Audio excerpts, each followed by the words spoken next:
अस्सलाम वालेकुम everyone, I am Zubair Saleem और the question is GT sports club.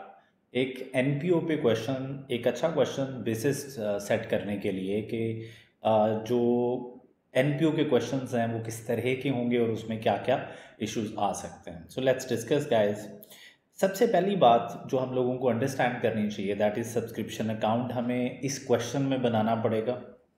तो सबसे पहला काम हमने क्या करना है जी कि क्वेश्चन में सब्सक्रिप्शन इशू भी सब्सक्रिप्शन अकाउंट बनाना है एंड ऑलमोस्ट हर क्वेश्चन में आपको सब्सक्रिप्शन अकाउंट बनाना पड़ता है। सब्सक्रिप्शन अकाउंट से आपको दो चीज़ें बहुत इंपॉर्टेंटली चाहिए होती हैं। एक तो कितना कैश रिसीव हुआ ड्यूरिंग द ईयर और कितनी इनकम एंड एक्सपेंडिचर में इनकम जानी चाहिए सब्सक्रिप्शन इनकम की। अदर देन दैट आपको चाहिए होती हैं दो और बातें, और वो है कि क्लोजिंग बैलेंसेस क्या है इन एडवांस जो आप रिसीव कर चुके हैं ऑलरेडी, जो आपकी लायबिलिटी है, और इन एरियाज जो आप लोगों ने अभी तक रिसीव नहीं किया क्योंकि वो आपने बैलेंस शीट में लेके जाना होता है।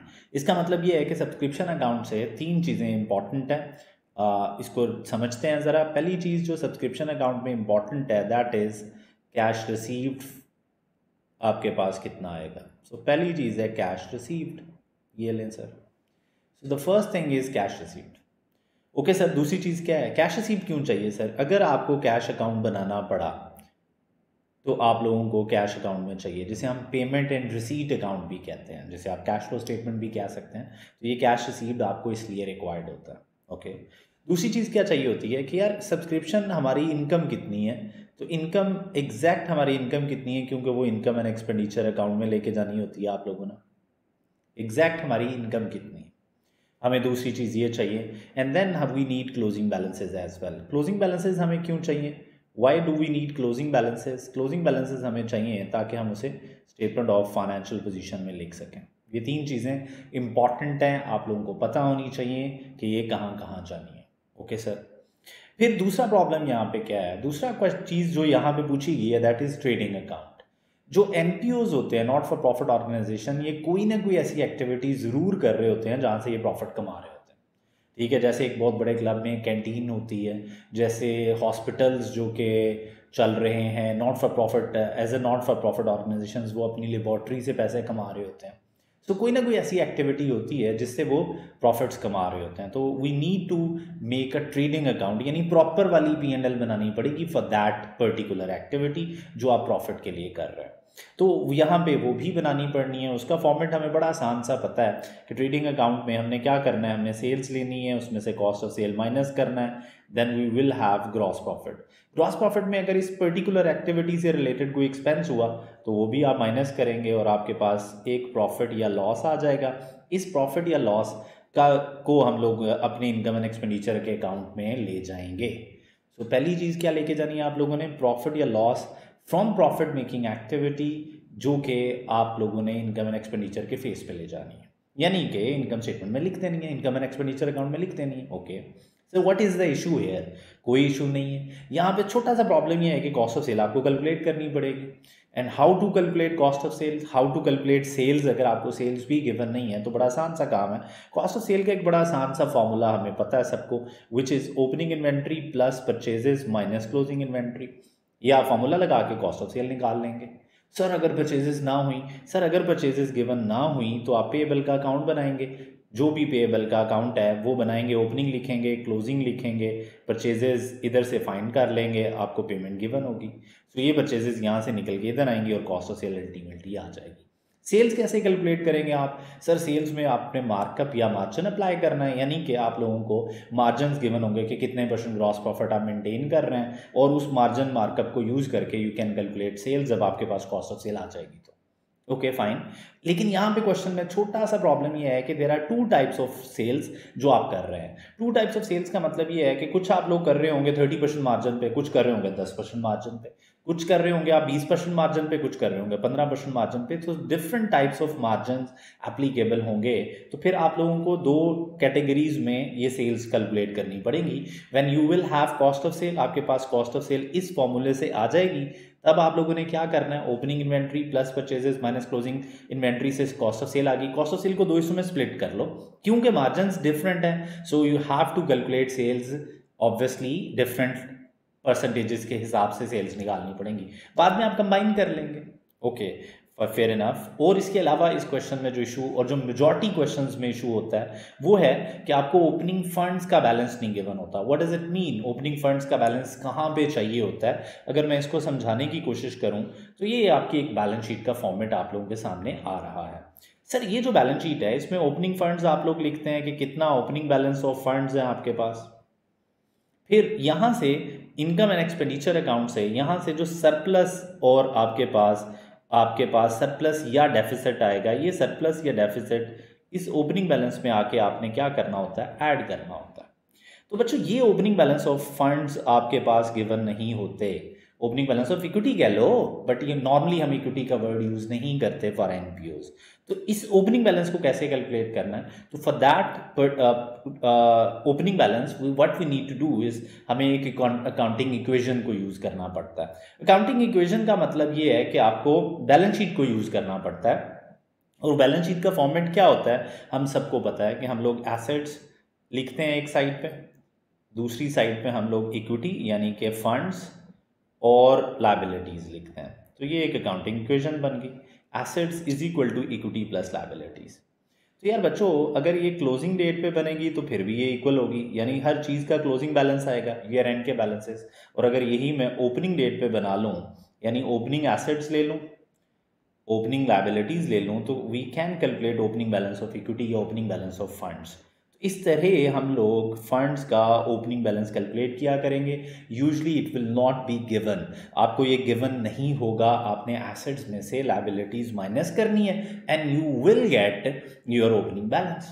अब इसमें कुछ गलती हो जाती है, और गलती ये होती है कि वो आपको ओपनिंग बैलेंसेस नॉर्मली एक जगह पे देता है, नॉर्मली एक जगह पे ही ओपनिंग बैलेंसेस देता है, लेकिन किसी एक चीज़ का या कोई दो चीज़ें ऐसी होती हैं जिनके ओपनिंग बैलेंसेस वो जो सारे ओपनिंग दे रहा है ना वहाँ पे नहीं गिवन होते। पंगा, फजूल का पंगा। तो अब अगर इस तरह गिवन नहीं है तो what you need to do, हमें क्या करना पड़ेगा? तो मेरे बच्चों हमें ये करना पड़ेगा कि हमें ओपनिंग जो गिवन है वो भी लेने हैं, और जो इधर उधर गिवन है तो वहाँ से भी आपने उठाने हैं। तो बिल्कुल आप लोगों ने काम करना है कि you have to pick each and every bit of opening balance, जहाँ पे भी हुआ वो ओपनिंग आप लिखेंगे। अल्टीमेटली ओपनिंग एसेट्स में से ओपनिंग लायबिलिटीज माइनस करेंगे, you will get opening funds. तो ये वो काम है बच्चों जो आपको हर क्वेश्चन में करने पड़ेंगे। सो ये इक्वेशन मैंने लिखी भी हुई है, ओपनिंग एसेट्स में से ओपनिंग लायबिलिटीज माइनस करें, you will get opening fund का बैलेंस। तो ये वो तीन काम है, सब्सक्रिप्शन का account, trading account and opening funds, जो ऑलमोस्ट हर क्वेश्चन में आपने कैलकुलेट करने हैं। सो लेट्स सी कि इस क्वेश्चन में क्या है and how to solve this question. मैंने अभी तक डीब्रीफ किया है इस क्वेश्चन को, so let's understand what to do now. Okay, अब हमने करना क्या मेरे बच्चों, लेनी रिक्वायरमेंट देखते हैं क्वेश्चन की और फिर उसके अकॉर्डिंगली ओपन कर लेते हैं जो भी रिक्वायरमेंट के फॉर्मेट्स हैं। The first requirement is prepare a cafe trading account for the year ended 31st March 2015.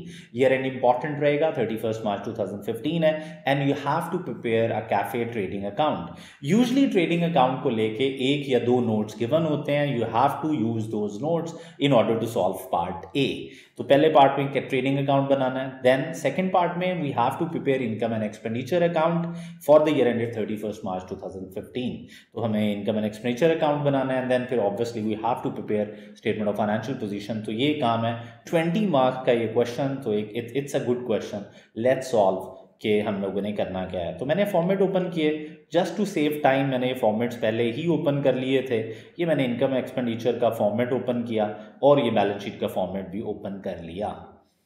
इसके लिए आप इनकम का हेड बना लें, बस सिर्फ 4-5 लाइन छोड़ दें यहाँ पे, एक्सपेंडिचर्स की 7-8-9 लाइन्स छोड़ दें, 10 लाइन छोड़ दें। इसी तरह फिर बैलेंस शीट में देखें मैंने भी कुछ हेडिंग्स दी हैं, बाकी जगह छोड़ दी हैं, ताकि जैसे इन्फॉर्मेशन मिलती जाएगी हम इसको यूज़ करते जाएंगे। देन ए पार्ट जो था, दिस इज बी पार्ट, ये आपका बी पार्ट का सोल्यूशन है, ये आपका सी पार्ट का सोल्यूशन है, बट ऑब्वियसली हम चीज़ें साथ साथ ही बना रहे होंगे। सो लेट्स अंडरस्टैंड कि हमने क्या करना है। ए पार्ट में हमें ट्रेडिंग अकाउंट बनाना है और ट्रेडिंग अकाउंट का फॉर्मेट आप लोगों को पता है। सो लेट्स सी कि ट्रेडिंग अकाउंट से रिलेटेड क्या क्या इन्फॉर्मेशन हमें गिवन है। Okay, so GD Sports Club does not keep any accounting records other than notes concerning the subscription of members and the amounts paid for expenses. Sir उसके पास proper accounts नहीं maintain, usually एनपीओज proper accountant रख के proper accounts maintain नहीं कर रहे होते, और यही काम यहाँ पे हो रहा है। During discussion with the club committee you discover the following. अब आपको जो चीज़ें मिली हैं वो क्या हैं? The club does not have bank account, sir इनका बैंक अकाउंट नहीं है। And conducts all it's business activities in cash, sir cash लेते हैं, कैश देते हैं, कैश लेते हैं, कैश देते हैं। Any surplus being paid into the building society account, हाँ बैंक्स नहीं है लेकिन एक बिल्डिंग सोसाइटी है, सॉर्ट ऑफ बैंक्स। बाहर की कंट्रीज में जिस तरह बैंक्स होती हैं इसी तरह बिल्डिंग सोसाइटीज़ भी होती हैं। तो जिस तरह आप अकाउंट ओपन करवा सकते हैं बैंक्स में, इसी तरह बिल्डिंग सोसाइटी अकाउंट भी ओपन करा सकते हैं। सो वो कह रहा है कि जितना मेरे पास कैश बचता है अल्टीमेटली हम बिजनेस जो बिल्डिंग सोसाइटी अकाउंट है उसमें बेच देते हैं। Fair enough. The interest credited to this account for the year ended for the year to 31 March was 350। अब देखिए मुझे इंटरेस्ट पता चल गया है 350, उसने खुद बता दिया है कि कितना इंटरेस्ट इस दफ़ा हमने कमाया। What should I do? मैंने इंटरेस्ट इनकम कमाई है तो I should write this interest income in income and expenditure account. मुझे ये इनकम एंड एक्सपेंडिचर अकाउंट में लिख देनी चाहिए 350 की जो आपके पास क्या आई है, बिजनेस में डिपॉजिट आपने जो कराया हुआ है बिल्डिंग सोसाइटी में, उसमें एक इनकम राइज हुई है। So what I should do, I should go to here और मुझे यहाँ पे 350 की वैल्यू लिख देनी चाहिए। ये लें सर 350 मुझे इस दफ़ा इंटरेस्ट रिसीव हुआ है तो ये मेरी इनकम है। दूसरी तरफ इसने बिल्डिंग सोसाइटी के अकाउंट को बढ़ा दिया होगा। सो बिल्डिंग सोसाइटी का अकाउंट आप लोगों को ओपनिंग बैलेंसेस गिवन होंगे, वहाँ पे जाके लिख लेंगे। अगर मेरे से आप लोग डबल एंट्री पूछना चाह रहे हैं तो सर क्या एंट्री होगी? बैंक में पैसे रखवाए हुए हैं, उसने इंटरेस्ट कमा के दे दिया है तो बैंक का बैलेंस बढ़ जाएगा और दूसरी तरफ इंटरेस्ट इनकम क्रेडिट हो जाएगी। यहाँ पे क्या होगी, बिल्डिंग सोसाइटी अकाउंट डेबिट हो जाएगा आप लोगों का, ये अकाउंट आपका डेबिट हो जाएगा और इंटरेस्ट इनकम क्रेडिट हो जाएगी। तो ये इंटरेस्ट इनकम मैंने क्रेडिट कर दी। ये लें सर 350 बिल्डिंग सोसाइटी के अकाउंट में ऐड करना नहीं भूलना। तो ये लें जी मैंने डबल टिक कर लिया है कि ये वैल्यू मेरी रहती है। You can mark question mark आप लगा सकते हैं कि ये वैल्यू मैंने अभी पोस्ट करना बाकी है मेरी। लेट्स सी आगे क्या है।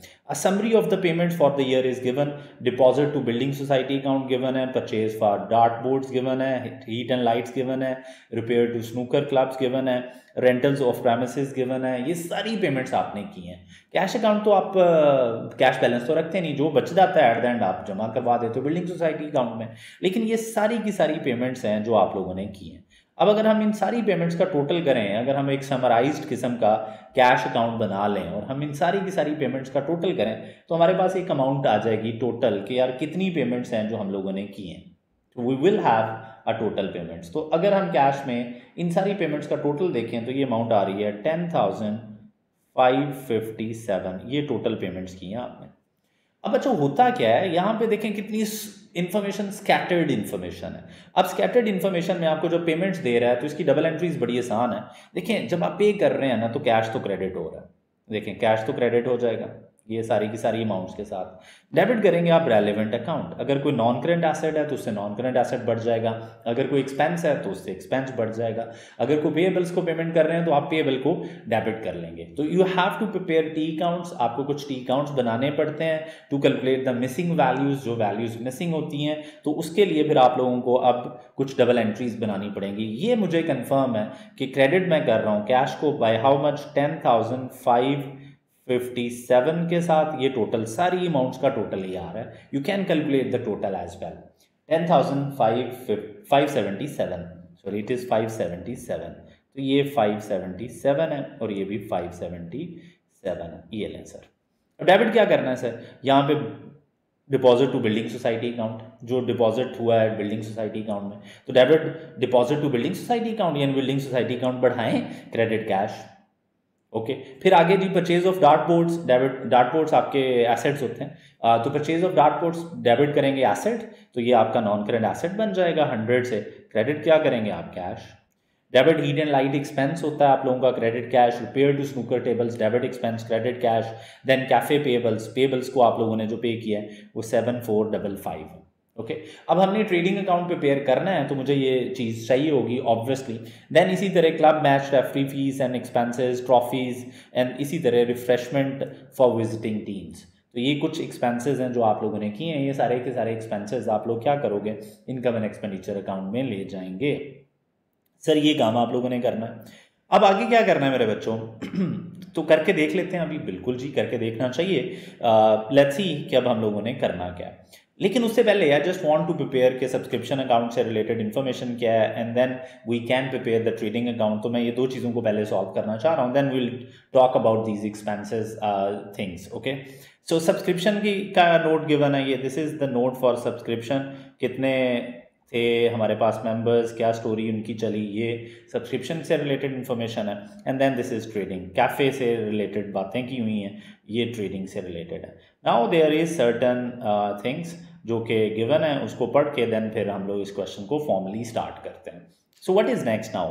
वो कह रहे हैं the club has following other assets and liabilities. देखें ज़रा, साल के शुरू के बैलेंसेस भी गिवन है और साल के एंड के बैलेंसेस भी गिवन है। तो जिन चीज़ों के ओपनिंग क्लोजिंग बैलेंसेस हैं उन चीज़ों के अकाउंट्स बनाएं, बाकी चीज़ों के अकाउंट्स बनाने की ज़रूरत नहीं है। स्पेसिफिकली एक्सपेंसेस को लेके हाउस इस एक्सपेंस का अकाउंट जरूर बनाएं जिसके ओपनिंग क्लोजिंग है, और जिनके ओपनिंग क्लोजिंग नहीं है उनके टी अकाउंट्स बनाने की जरूरत नहीं है। Okay, so let's understand. जैसे इक्विपमेंट है, इक्विपमेंट में क्या करना पड़ेगा? इस दफ़ा अगर कोई इक्विपमेंट्स आए हैं तो ऐड हो जाएंगे। साल के शुरू का बैलेंस गिवन है, क्लोजिंग उसने मिसिंग लिखा हुआ है, तो मुझे क्या करना चाहिए? एक छोटा सा प्रॉपर्टी प्लान एंड इक्विपमेंट का नोट बना लेना चाहिए जिसमें ओपनिंग बैलेंस 4000 गिवन है, जो इस साल खरीदे हैं वो ऐड हो जाएंगे, जो बिके हैं वो माइनस हो जाएंगे। Ultimately I will charge depreciation, जो भी बैलेंसेज आएंगे, और फिर मेरे पास ईयर एंड की कैरिंग वैल्यू आ जाएगी। So this is carrying value, क्योंकि कॉस्ट और एक्यूमुलेटेड डेप्रिसिएशन जब अलहदा नहीं होते तो इसका मतलब ये है कि ये इक्विपमेंट आपके पास कैरिंग वैल्यू पे पड़ा हुआ है। Fair enough. Building society account देखें ज़रा, 4600 गिवन है और ये आप लोगों के पास 5200 है। You can prepare this account as well, अगर आप लोग प्रिपेयर करना चाहते हैं तो। इसमें दो चीज़ें हमारे सामने हमने ऑलरेडी बात कर ली थी ताकि मुझे आगे चल के इशूज़ ना होएं। ज़रा अगर आप और करो तो ये 250 आपने deposit account building society account में डिपॉजिट कराया और 350 उसमें इंटरेस्ट ऐड हुआ था। तो अगर आप और करो ना, अगर मैं एक छोटा सा अकाउंट बना के जस्ट टू एक्सप्लेन के क्या हुआ है, तो ज़रा और करें। बिल्डिंग सोसाइटी अकाउंट आपने ओपन किया, it is not building, it is building के society is just like a bank, और उसके पास हमने एक अकाउंट ओपन कराया, उसमें पैसे रखवाए हुए हैं। तो ये आपके पास बिजनेस सोसाइटी अकाउंट है के ओपनिंग क्लोजिंग आ रहे हैं। तो अगर आप और करो तो ब्रॉड डाउन बैलेंस आपके पास 4600 आएगा, क्लोजिंग बैलेंस इज 5200। अगर आप और करो तो 350 का इंटरेस्ट इधर ऐड हुआ और 250 आपने डिपॉजिट कराया, ये 250 और यहाँ से 350। अगर अगर अगर आप देखो तो ऑलरेडी अकाउंट बैलेंस है, so you don't need to do anything, कोई मिसिंग वैल्यू नहीं है इसमें। देयर आर पॉसिबिलिटीज किसी अगले क्वेश्चन में जाके वो क्या एक बिल्डिंग सोसाइटी अकाउंट है, उसमें वो ये बताया कि ओपनिंग बैलेंस इतना था, क्लोजिंग इतना था, और जो कैश डिपॉजिट हुआ है इधर जो डिपॉजिट कराया वो आपने इतना कराया, इंटरेस्ट खुद ही निकालना पड़ता। तो मैं ये टी अकाउंट बनाता और ये इंटरेस्ट मेरे पास बैलेंसिंग अमाउंट आ जाता, क्योंकि इस पर कोई ना कोई इंटरेस्ट तो रिसीव हुआ होगा। मुफ्त में तो पैसे नहीं रखवाते यूजुअली, जो बिजनेसेस होते हैं या एनपीओज होते हैं मुफ्त में पैसे बिल्डिंग सोसाइटी अकाउंट्स में या बैंक अकाउंट्स में नहीं रखवाते, यूजुअली फिक्स्ड डिपॉजिट्स कराते हैं और उन पर अल्टीमेटली कुछ ना कुछ इंटरेस्ट ज़रूर रिसीव करते हैं। ओके, सो इट मीन्स कि आगे क्वेश्चन में आपको प्रिपेयर रहना चाहिए, किसी अगले क्वेश्चन में इसी बिल्डिंग सोसाइटी का अकाउंट आपसे आपको कहेगा कैलकुलेट करें, एंड क्लोजिंग मिसिंग होगा 5200 निकाल लेंगे, इंटरेस्ट मिसिंग होगा या डिपॉजिट कितना हुआ है वो मिसिंग होगा, and you have to find that. यहाँ पे कोई प्रॉब्लम नहीं है क्योंकि डिपॉजिट का अकाउंट में क्या गया, ओपनिंग कितना था, क्लोजिंग सब कुछ गिवन है, एंड देयर इज नथिंग जो कि मिसिंग हो। हाँ, क्लोजिंग बैलेंस जो है वो बैलेंस शीट में जरूर लिखना है, तो अभी आप देखेंगे मैं थोड़ी देर में बैलेंस शीट में इन चीज़ों को लिख रहा हूँगा। ओके, फिर enough sir. Building society account equipment आपने कहा जी एडिशंस ऐड होंगे, डिस्पोजल्स लेस होंगे, क्लोजिंग डेप्रिसिएशन आएगी और क्लोजिंग आ जाएंगे, just like in property plan and equipment हम करते थे। बिल्डिंग सोसाइटी अकाउंट आपने कहा जी ओपनिंग क्लोजिंग गिवन है, क्या मूवमेंट्स रही हैं वो सारी गिवन है, सो नथिंग इज मिसिंग, तो अकाउंट बनाने की जरूरत नहीं है। बिल्कुल सर, मैंने यही कहा है, आप लोग ठीक जा रहे हैं अभी तक। नेक्स्ट क्या है sir? Cafe inventory, opening inventory cafe. Cafe का आपको ट्रेडिंग अकाउंट बनाना है क्योंकि कैफे एक ऐसी एक्टिविटी है जो कि आप प्रॉफिट्स के लिए कर रहे होते हैं, just like canteens. Okay, then cafe payables हैं, पेबल्स मुझे चाहिए टू कैलकुलेट परचेजेस, अभी हम लोगों ने बात की। देन कैश इन हैंड हमारे पास नील है क्योंकि जो कैश होता है हम आखिर में बचता है वो बैंक सोसाइटी को जमा करा देते हैं बिल्डिंग सोसाइटी में। Creditors for heat and light, तो अगर आप और करो तो मेरे पास सिर्फ creditors for heat and light यानी सिर्फ एक एक्सपेंस है जिसका अकाउंट बना हुआ है, तो मैं हीट एंड लाइट का अकाउंट बना लूंगा। सो लेट्स सी यार कि अब हम लोगों ने करना क्या है। So what I am going to do now, मैं एक हीट एंड लाइट का अकाउंट ओपन करने लगा हूँ बच्चों, यहाँ पे हीट एंड लाइट का अकाउंट। सो लेट्स सी कि हीट एंड लाइट के अकाउंट में मैंने करना क्या है। बहुत ही सिंपल काम, हीट एंड लाइट एक्सपेंस, ये नहीं, heat and light expense account. अब मेरे बच्चों अकाउंट ओपन हो गया हमारा, ओपनिंग क्लोजिंग लिखें ज़रा, देखें ज़रा। ओपनिंग बैलेंस ऑफ क्रेडिटर्स हैं तो 34 है, एक्रूअल का बैलेंस है ये 34, ये इस तरफ आ जाएगा। देन क्लोजिंग बैलेंस इज 41, लें बच्चों 41 आपके पास क्लोजिंग बैलेंस आ गया। ये अगर कोई और एक्सपेंस होता, रेंट होता, इंश्योरेंस होती, इलेक्ट्रिसिटी बिल्स होते, तो मैं उनके अकाउंट्स भी बनाता। तो जिस एक्सपेंस का ओपनिंग क्लोजिंग गिवन था मैंने उसका अकाउंट ओपन कर लिया, तो इसका मतलब ये है कि मैंने कर लिया। कैश इन हैंड का अकाउंट ओपन करना है करो, नहीं करना ना करो। Then we have cafe payables, it's better to prepare cash account, वैसे आपको कैश अकाउंट प्रिपेयर कर लेना चाहिए। तो कैश अकाउंट ओपन कर लेते हैं। लेकिन ये कैश अकाउंट मैंने ओपन कर लिया, क्योंकि कैश अकाउंट अगर गिवन ना हो तो इट्स बेटर कि आप कैश अकाउंट को प्रिपेयर कर लें। ये लें जी कैश अकाउंट।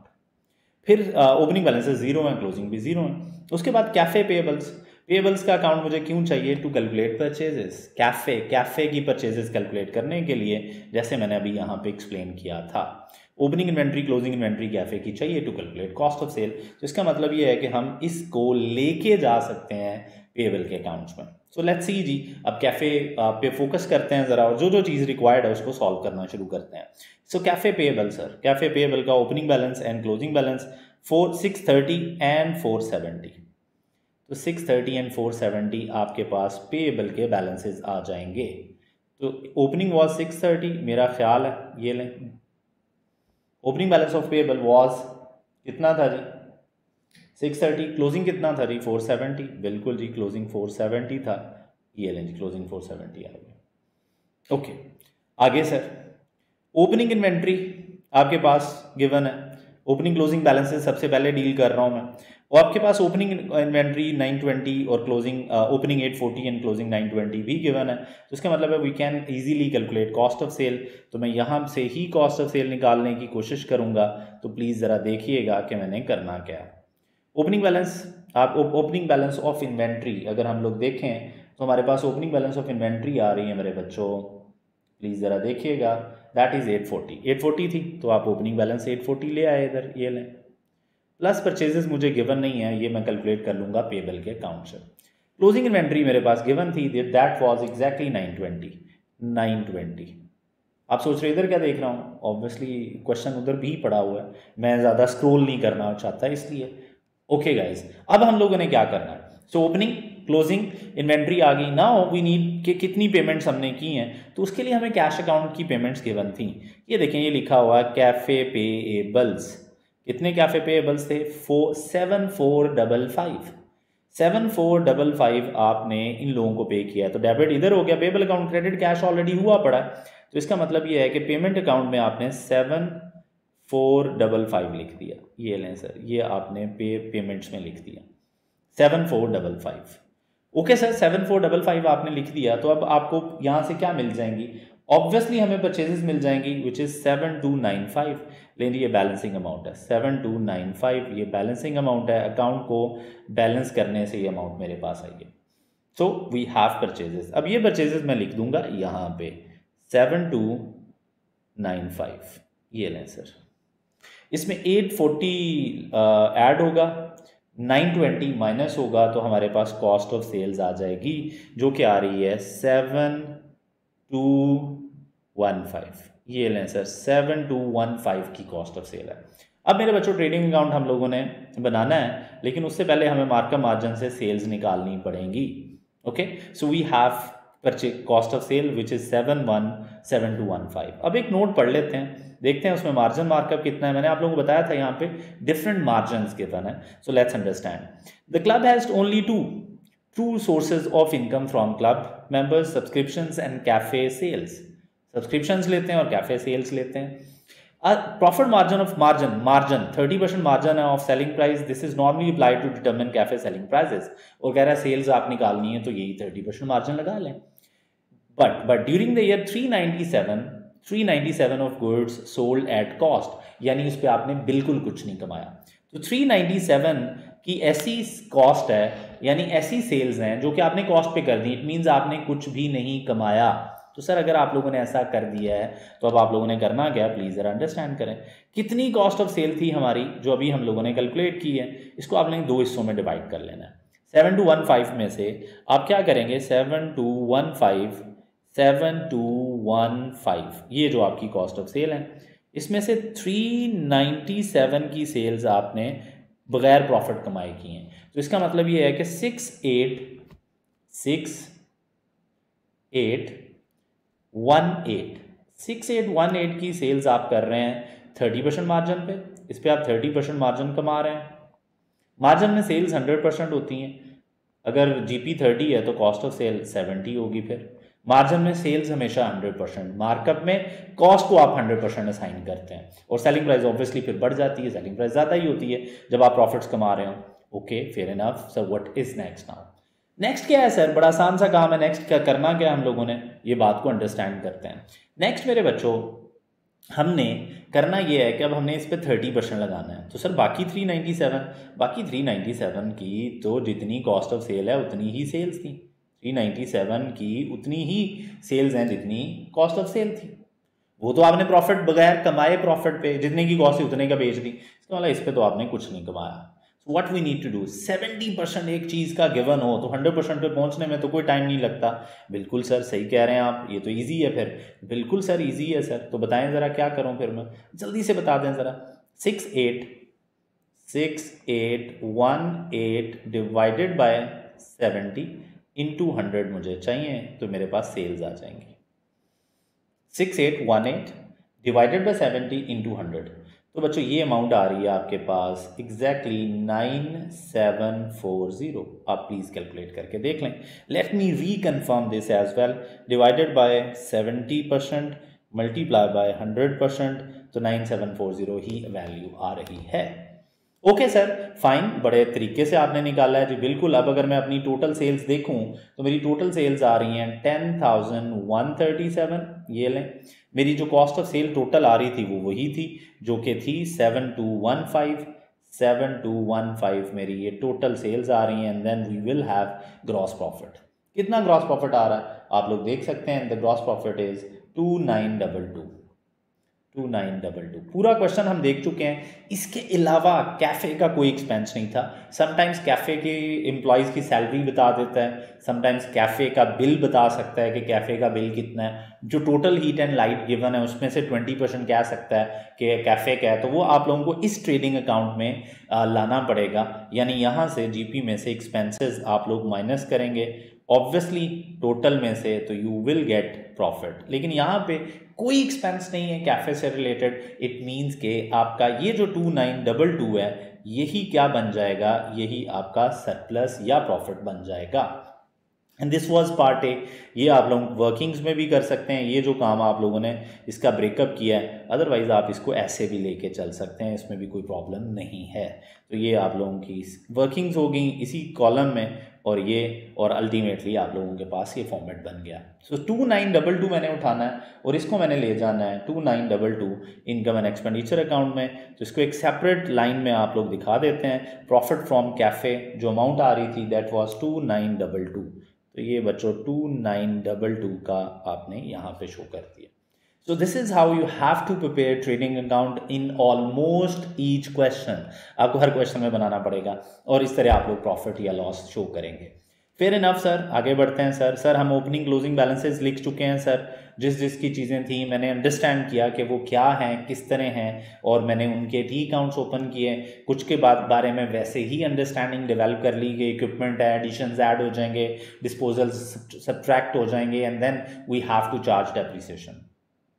अब क्या करना है मेरे बच्चों, what is next now, what is next? अब ये हम लोगों ने देखना है। तो सर ये नोट भी हो गया हमारा, अब फोर्थ नोट भी हो गया, हमने ट्रेडिंग अकाउंट भी बना लिया। अब थर्ड नोट देख लेते हैं, ठीक है। फिफ्थ नोट भी पड़ा हुआ है, फिफ्थ नोट भी देखा जा सकता है। So let's C the third account क्या है, थर्ड नोट। थर्ड नोट में अंडरस्टैंड करते हैं क्या है। The club has 100 members who each पे ₹5 पर एनम सब्सक्रिप्शन। तो ₹5 पर पे करते हैं वो सब्सक्रिप्शन पर एनम। 100 मेंबर्स हैं, However, on 31st March 2014, 10 members had already paid their subscription for 2015. अच्छा, हम अकाउंट जो बना रहे हैं वो 31st मार्च 2015 का बना रहे हैं। वो आपको कह रहा है कि साल के शुरू में मार्च 2014 is my start of year. Sir पिछला साल का एंड है ना, तो ओपनिंग बैलेंसेस दे रहा है। वो कह रहा है हुआ ये कि 10 मेंबर्स ने ऑलरेडी पे कर दिया था 2014 में, 2014 में 2015 का बैलेंस। तो कितना बैलेंस पे कर दिया था उन्होंने, तो I have to prepare now subscription account. मुझे अब सब्सक्रिप्शन अकाउंट बनाना पड़ेगा। तो sir let me open subscription account. तो ये मैंने सब्सक्रिप्शन अकाउंट ओपन कर लिया। ये लें सर, अब मेरे पास ओपनिंग बैलेंस है। अगर मैं एडवांस में सब्सक्रिप्शन लेके बैठा हुआ हूँ तो इसका मतलब ये है कि मेरा ओपनिंग बैलेंस और जो एडवांस में मैंने रिसीव किया वो मेरी लायबिलिटी है, तो मुझे ये लायबिलिटी साइड पे लिखना चाहिए। कितने लोग पे कर चुके थे एडवांस? मुझे 10 लोग पे कर चुके थे और ईच मेंबर मुझे 5 पे करता है। It means I have to write 50 here. तो ये 50 का बैलेंस मुझे यहाँ पे लिखना है। Okay, fair enough. आगे सर, आगे कह रहा है ऑन 31st मार्च हो गया for 2015। On 31st March 2015 two members who had not been seen in the club since August 2014 had not paid their subscription for 2015।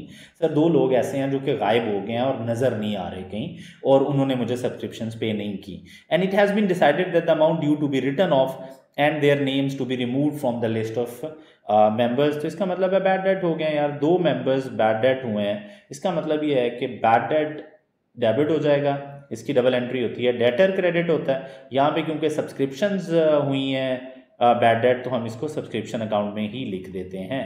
तो लें जी, बैड डेट टू सब्सक्रिप्शन। तो कितना है जी बैड डेट? अगर हम बात करें तो बैड डेट हैं 2 लोग हैं। इसका मतलब ये है कि 2 × 5 एक बंदे का बैलेंस था, तो 10 जो है वो आपके पास बैड डेट है। इंटरेस्टिंग कि 10 लोग जो हैं वो बैड डेट हैं। अब अगर 10 लोग बैड डेट हैं तो मेरे बच्चों ये एक्सपेंस भी तो है ना, तो ये एक्सपेंस लिखना लोग नॉर्मली भूल जाते हैं। तो ये मैंने बैड डेट यहाँ पे ला के लिख दिया। तो कितनी अमाउंट थी जी बैड डेट की? बैड डेट की अमाउंट थी 10। 2 लोग, 5 हर बंदा हमें पे करता है, 2 लोग पे नहीं कर रहे, so 10 is the bad debt. ये आपने लिखा bad debt expense to subscription account और उधर भी लिख दिया। अब इंटरेस्टिंग बात यह है कि पैसा कितना रिसीव हुआ होगा, कैश कितना रिसीव हुआ होगा। सर 10 लोगों ने एडवांस में दिया हुआ है, 2 लोग बैड डेट कर गए हैं, तो 100 लोगों में से 12 लोग तो चले गए। सर 12 लोग तो निकल गए, 12 लोगों ने पे नहीं किया, तो सर बाकी 88 लोगों ने पे कर दिया होगा। सर इसका मतलब है debit cash, credit subscription account. जो हमने कैश रिसीव किया है इस दफ़ा वो 88 लोगों से किया है, इंटू 5 के हिसाब से किया है। इसका क्योंकि ओपनिंग क्लोजिंग नहीं है, ओपनिंग क्लोजिंग अगर होता यानी क्लोजिंग होता कोई पेएबल एडवांस, इसका मतलब ये है कि सारे लोगों ने कुछ, या ज़्यादा लोगों ने पे कर दिया है या कम लोगों ने पे किया है, there would be some under or over paid amounts. जब यहाँ पे बैलेंस है ही नहीं, ईयर एंड पे सब्सक्रिप्शन का कोई बैलेंस एग्जिस्ट ही नहीं कर रहा, मुझे पता ही नहीं है, तो इसका मतलब ये है कि अज्यूम के 88 लोगों ने पैसे दे दिए हैं। तो 88 लोगों का 5 के हिसाब से बनता है एग्जैक्टली 440। तो ये वो अमाउंट है जो आपने रिसीव कर लिया है। ये लें जी 440। ओके 440 अगर आपने रिसीव कर लिया तो कैश के अकाउंट में आप लिख सकते हैं सब्सक्रिप्शन हमें कितनी मिली है। लें जी 440 आप इस साइड पे लिख सकते हैं। ये लें, ओपनिंग क्लोजिंग नील है इसलिए मैं ओपनिंग क्लोजिंग नहीं लिख रहा। ओके सर फाइन, आगे चलते हैं सर। आगे क्या है सर? सब्सक्रिप्शन का अकाउंट फाइनल हो गया, बिल्कुल हो गया। क्लोजिंग बैलेंसेज हैं, there is no closing balances, कोई क्लोजिंग बैलेंस किसी चीज़ का नहीं है। तो यहाँ पे इनकम एंड एक्सपेंडिचर आ जाएगा यार। इनकम एंड एक्सपेंडिचर टेक्निकली कितने लोगों का? 100 लोगों का ही आएगा। तो अगर आप गौर करो बैलेंसेस पे तो इट इज़ एग्जैक्टली 600। तो ये वो इनकम एंड एक्सपेंडिचर का बैलेंस है जो कि आपने लेके जाना है। ये हमारी सब्सक्रिप्शन इनकम है। क्लोजिंग बैलेंसेस बैलेंस शीट में जाते हैं, there is no closing balance. जो कैश चाहिए होता है वो कैश अकाउंट में जाता है, देयर इज नो कैश मैं लिख चुका हूँ। और इनकम एंड एक्सपेंडिचर में 600 लेके जाना है, तो 600 सब्सक्रिप्शन से लेके आए हैं हम लोग। और यहाँ पे जो भी वर्किंग है आप लोगों की, आप वर्किंग का रेफरेंस दे देते हो। तो वर्किंग 2 उन्होंने रेफरेंस दिया हुआ है क्वेश्चन में, मैंने क्वेश्चन से पिक कर लिया था, तो आप भी इसको वर्किंग 2 का या जो भी आपकी वर्किंग नंबर है उसका नाम दे सकते हैं। फेयर इनफ सर, हम 3rd देख चुके हैं, 4th 5th देख चुके हैं, ओपनिंग क्लोजिंग बैलेंसेस भी देख चुके हैं। Now what we need to do is कि हम लोगों ने किस किस चीज़ की पेमेंट्स की है, we need to understand this. Deposit to building society account में ऑलरेडी देख चुका हूँ, ये डिपॉजिट का क्लोजिंग बैलेंस सही बिल्कुल ठीक आ रहा है, कोई मिसिंग चीज़ नहीं थी। Then purchase of dart board, ये आपके इक्विपमेंट्स हैं।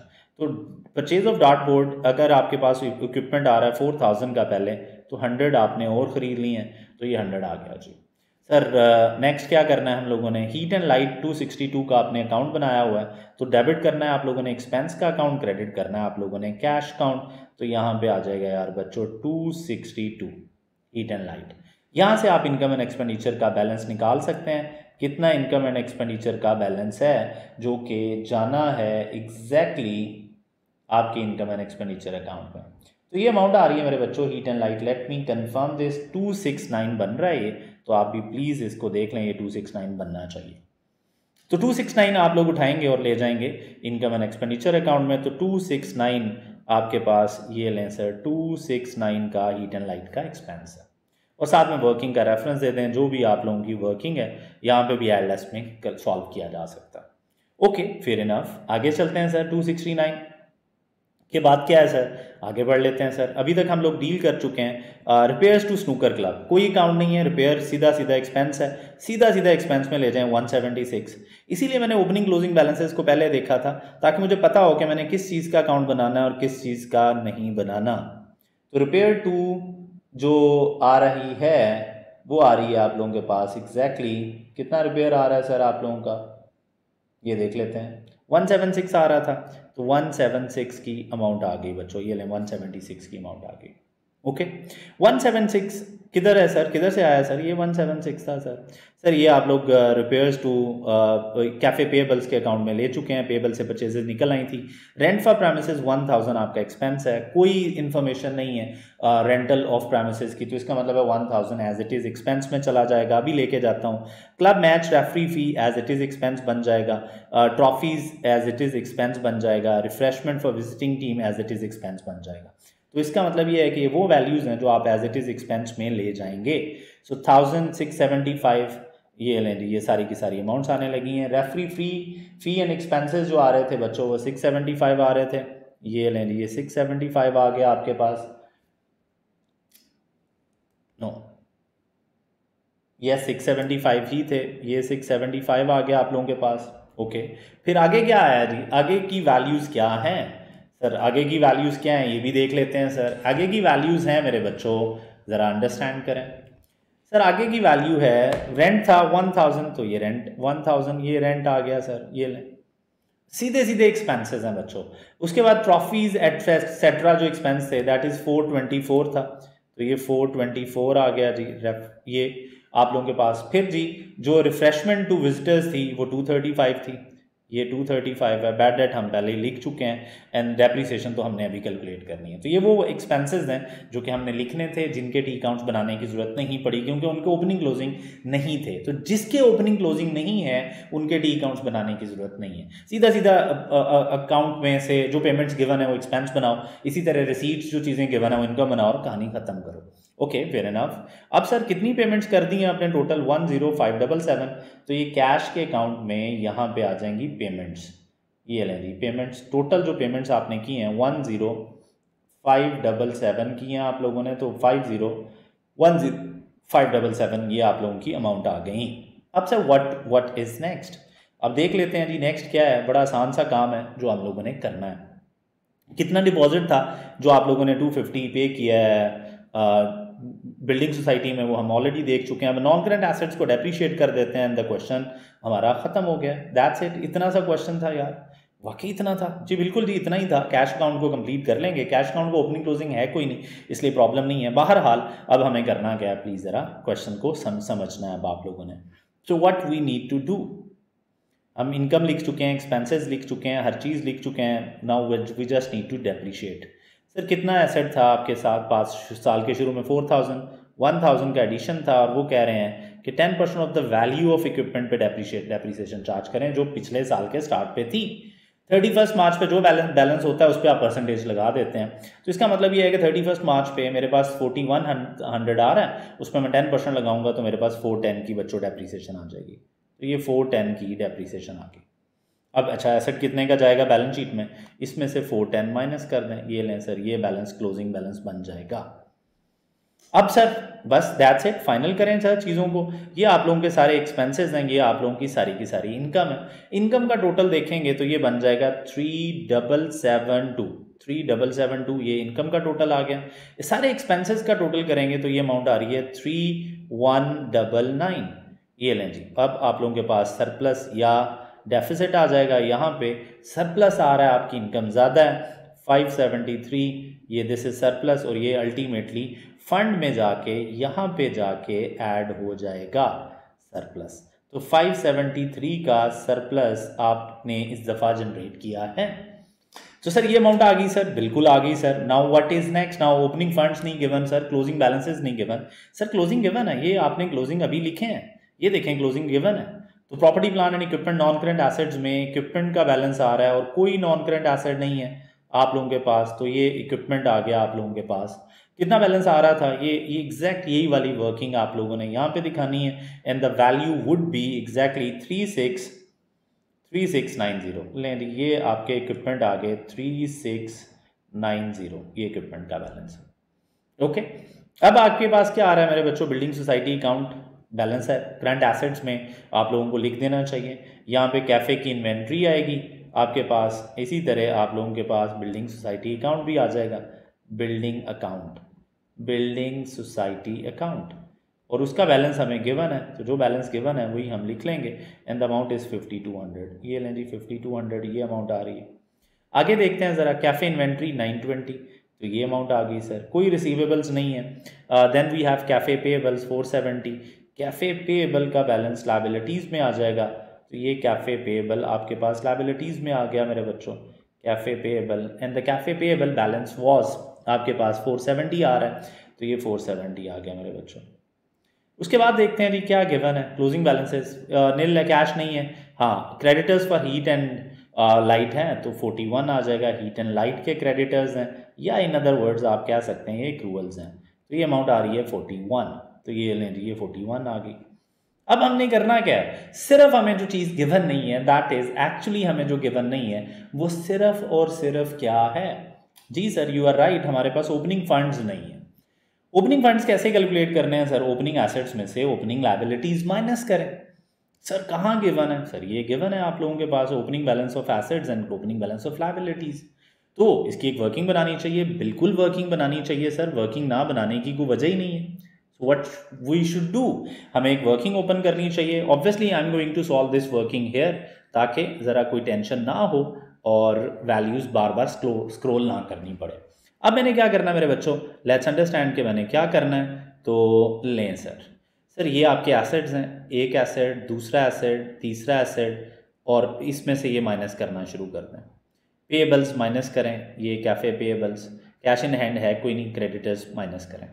अब मैंने आप लोगों को क्या कहा था? मैंने कहा था कि ओपनिंग बैलेंसेस जहाँ पे गिवन होते हैं, यहाँ पे सारे एसेट्स और सारी लायबिलिटीज़ के ओपनिंग गिवन नहीं होते, कुछ ना कुछ मिसिंग होता है, और वो नॉर्मली बच्चे भूल जाते हैं। अब सोचें कि किस चीज़ का ओपनिंग बैलेंस है जो इधर नहीं है, तो आंसर है सर, देखना पड़ेगा, इक्विपमेंट की एक एडजस्टमेंट है उसका बैलेंस है। ओके, फिर we have inventories for cafe का काम कर रहे थे, उसमें इन्वेंट्री पेबल्स होते हैं और वो इन्वेंट्री पेबल भी एग्जिस्ट करते हैं।